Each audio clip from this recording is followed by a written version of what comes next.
The Toronto Maple Leafs make a sneaky signing by bringing in Alex Nylander on a one-year contract. We're going to break down this contract, his possible impact, and where he could fit within the lineup. But before I start, I just want to give a huge shout out to this 4,174 of you guys. It's awesome to see this channel growing, and if you haven't joined the Hat Trick community yet, make sure to go down and hit that subscribe button. We'll be here all off season in the next season, giving you updates from around the league. But with that, let's hop straight into the first topic, which is Leafs sign Alex Nylander.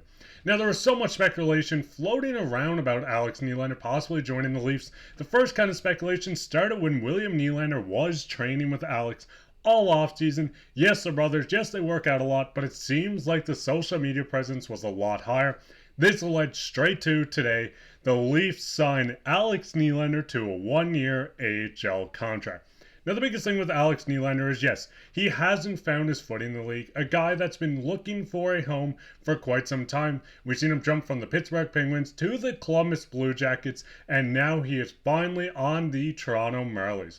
When you do look at Nylander, in 28 games, he had 11 goals and 4 assists for 15 points with the Columbus Blue Jackets. He had 72 shots, 9 giveaways, 6 takeaways, a -1, playing 16 minutes time on ice. Nylander is 6'1", 26 years old, and you can just look through his stats of his shooting percentage, his expected Corsi, everything like that, and Nylander does have room to grow. The biggest thing with Nylander is the fact he cannot find a team to call a full-time home. Yes, this is a one-year deal with the Toronto Maple Leafs, or Toronto Marlies if you want to say, but I do think Nylander's going to have an impact. We've seen him kind of jump into this depth chart for the Leafs. Some of the headlines on this, obviously recently acquired Cedric Paré is a guy. There's multiple pieces in Abersuazi, Heinonen, You can work your way down this list. Fraser Minton, Graboykin, Easton Cowan. Some of these guys are bound for the NHL. Some of these guys are bound for the AHL or the juniors. But Alex Nylander is going to slide within this group of prospects for depth, whatever you want to call it, and he's going to fit in perfectly.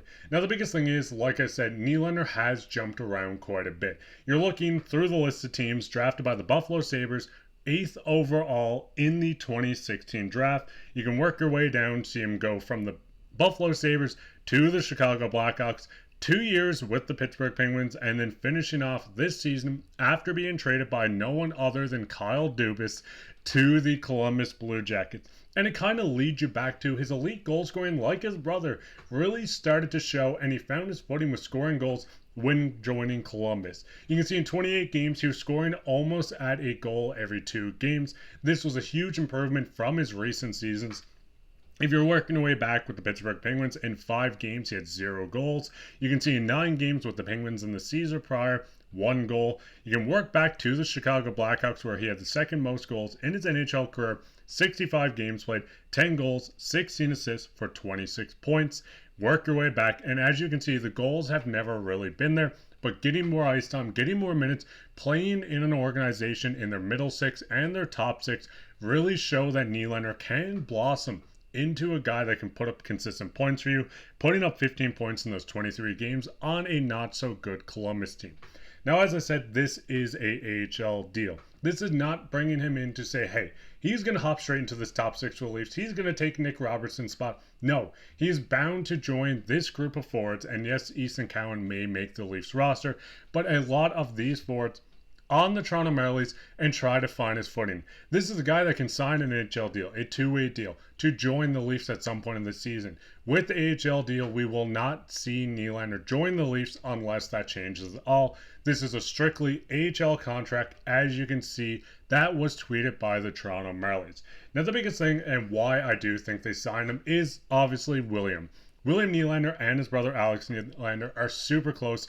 The Leafs have found great success out of a guy like William Nylander. We've seen him be a clutch player. We've seen him score big goals, not hiding in the big moments in the playoffs. Regular season, he can score 40 goals. We've seen how good Willie Stiles has been. So I think the Leafs are really focusing on a guy like Alex Nylander in hopes to bring him in, fit him within this Marlies group, develop him. Yes, he is 26, but you can develop this guy into being a depth scorer. We've seen the Vancouver Canucks go out and pick up Daniel Sprong, who scored 21 goals and 19 goals in the past 2 seasons as a depth pickup.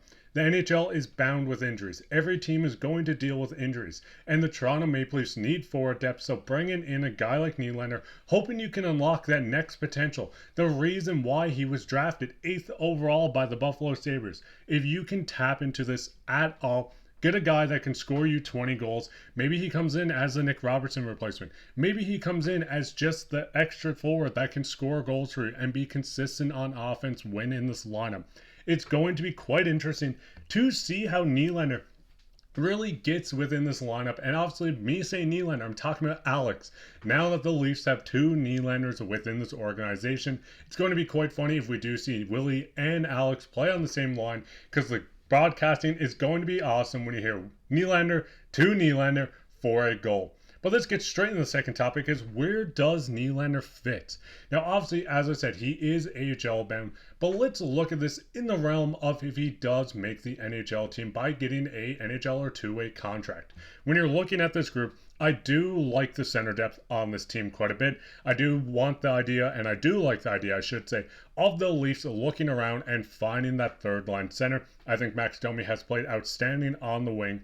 Maybe you can move on from a guy like David Kampf, move a guy like Pontus Holmberg down to the fourth line center, and look to acquire a new center.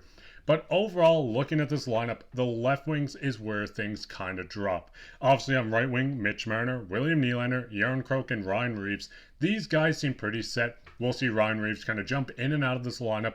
But other than that, the right side is pretty locked down. Matthew Knies had a great season last year that he's looking to continue to build on. Same with Bobby McMann coming off a fresh extension with the Leafs. The third line left wing is where things get tricky. Obviously, Pontus Holmberg looked good last year in the playoffs, in the regular season. He looked like a guy that can contribute, but I do like him on the role of maybe a fourth line center just to get more footing into the NHL before he really breaks out into this middle six. Guy like Connor Dewar looks perfect on the fourth line. Nick Robertson's not signed. And yes, Easton Cowan is a guy that could steal the spot, but I'm not kind of ruling out the realm of maybe seeing Alex Nylander jump into this bottom six in the preseason, into the training camp, just to see how he produces. This is a guy, if he comes in and gets instant chemistry with a guy like Max Domi, who is an elite playmaker, maybe we see him really start to break out, and it kind of leaves Brad Treliving in the situation of figuring out, do they want to bring Robertson back, or is Alex Nylander coming in as the replacement? Is kind of putting the ball in Robertson's court and saying, hey, we're looking for replacements. What are you going to do with this? Are you going to sign? Because there are a lot of players pushing for that third line spot. But what's your guys' thoughts on everything? What's your thoughts on the Nylander contract? Would you like to see him play the year in the AHL, maybe get his footing back? Would you like to see him make the NHL if they do promote him to a two-way or NHL contract? Let us know down in the comments. But speaking of comments, let's get into everyone's favorite topic, which is comment of the day. Comment today comes from Sean. He says, trade Robertson for a pick and grab Alex Nylander. Sean, I want to know where you're reading this to. I want to know where your magic bulb is to, that you're seeing the future. But obviously, we've seen Alex Nylander get picked up. So maybe Sean's going to be right, and we might see Robertson moved for a pick as well. But what's your guys' thoughts on this? What's your thoughts on Nylander being signed? Where do you want to see him fit in the lineup? Let us know down in the comments, and you could be featured on the next episode of Comment of the Day like Sean Martin did here today. While you're down there, leave a like, subscribe, share this with your friends. We might be back later on tonight or tomorrow with another episode, so make sure to keep your eyes out and hit that post notification bell so you never miss another episode. But I've been your host, Mark Pye, and take care.